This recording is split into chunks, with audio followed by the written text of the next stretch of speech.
जम्मू की धरती पर हार्दिक स्वागत है। किए हुए ये भी उनके संग संग ये कल्चर जत्था देश भर में यात्रा कर रहा है।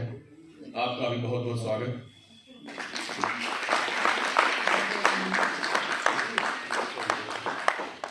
हमारे जो चार कला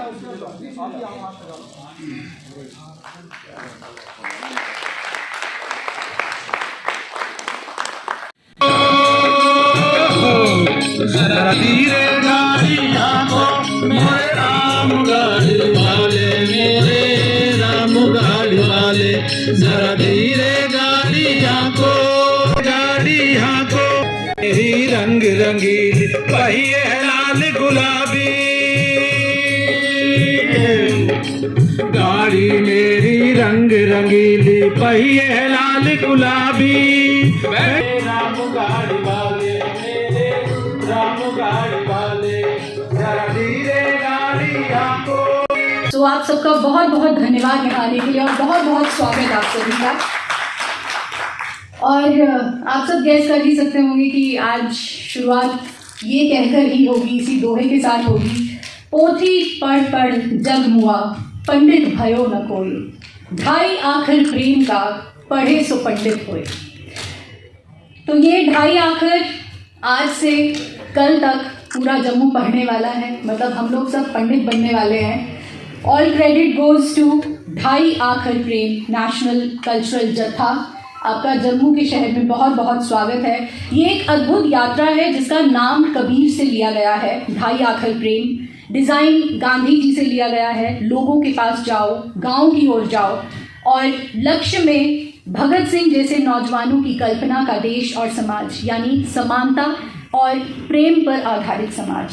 27 सितंबर को इसकी शुरुआत हुई और अगले साल जनवरी तक ये जत्था, ये यात्रा इसी तरह चलती रहेगी देश के अलग अलग शहरों में। और आज ये जत्था हमारे जम्मू की पावन धरती पर पहुंचा है, जो शहर अपने आप में प्रेम और सौहार्द का एक प्रतीक है, जिसकी फाउंडेशन ही इसी बेसिस पर रखी गई कि यहाँ पर शेर और बकरी को एक साथ एक तालाब से पानी पीते देखा गया, जिसका मतलब है कि हमारे यहाँ एक प्लूरलिस्टिक कोएग्जिस्टेंस हमेशा से रही है।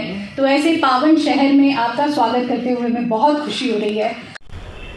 ये यात्रा हमारी ढाई आखिर प्रेम की पूरे हिंदुस्तान में चल रही है, और ये यात्रा भगत सिंह के जन्मदिन 28 सितंबर से शुरू हुई, जो अलवर से शुरू हुई है। अलवर के बाद राजस्थान, मतलब राजस्थान के बाद वो बिहार, उत्तराखंड, उड़ीसा सब जगह गई है, पंजाब गई है, बिहार में गई है, और अब हम जम्मू में आज के दिन यहाँ पर मौजूद हैं। हमारे साथ हमारे राष्ट्रीय अध्यक्ष प्रसन्ना भी चल रहे हैं। जैसा कि शीर्षक से ही जाहिर है कि ये लाइन हमने कबीर की एक का दोहा है उससे लिया है, पोथी पढ़ी पढ़ी जगमुआ, पंडित भया न कोई, ढाई अखर प्रेम का पढ़े से पंडित होए। ये पूरी टैगलाइन है और इसमें सारी चीज़ें छुपी हुई हैं। आज जिस हालात में हम हैं, तो उस हालात को देखते हुए हम लोगों ने ये सोचा कि हम प्रेम और मोहब्बत की बात करेंगे, तभी हमारे बीच भी एक करुणा, दया जैसी जो भावनाएं होती हैं आदमी के अंदर, और आदमी के प्यार के साथ वो बढ़ सकता है। इसलिए इस यात्रा हम लोगों ने शुरू की है।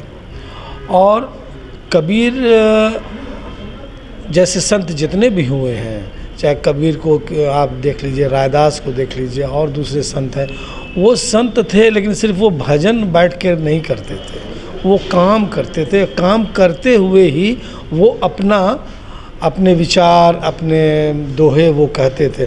मतलब ये हुआ कि प्रेम करते थे, तो वो काम करते हुए प्रेम करते थे। काम के साथ उनका एक गहरा संबंध था, जो मेहनत का और श्रम का जो रिश्ता बनता है प्रेम के साथ, उस प्रेम की बाती वो जलाया करते थे।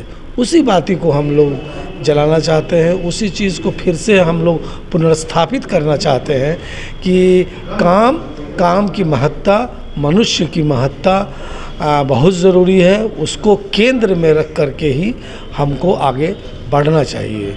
तो उस सिलसिले में आज हम लोग जम्मू में मौजूद हैं, कल तक रहेंगे और उम्मीद है कि हम इस अपने संदेश में यहाँ लोगों तक पहुँचाने में कामयाब होंगे। और स्थानीय स्तर पर दीपक जी हैं, अश्वनी जी हैं, बहुत सारे लोग बहुत यहाँ आकर के पहली बार, चूँकि मैं पहली बार जम्मू आ रहा हूँ, जो कुछ सुनता रहा हूँ उसके विपरीत यहाँ का जो माहौल मैंने देखा, यहाँ ख़ास तौर से जो पढ़ने लिखने वाले लोग हैं, थिएटर करने, रंगकर्मी, लेखक, कलाकारों का जो एक साथ आना है, ये बड़ा प्रेरणा देने वाला है।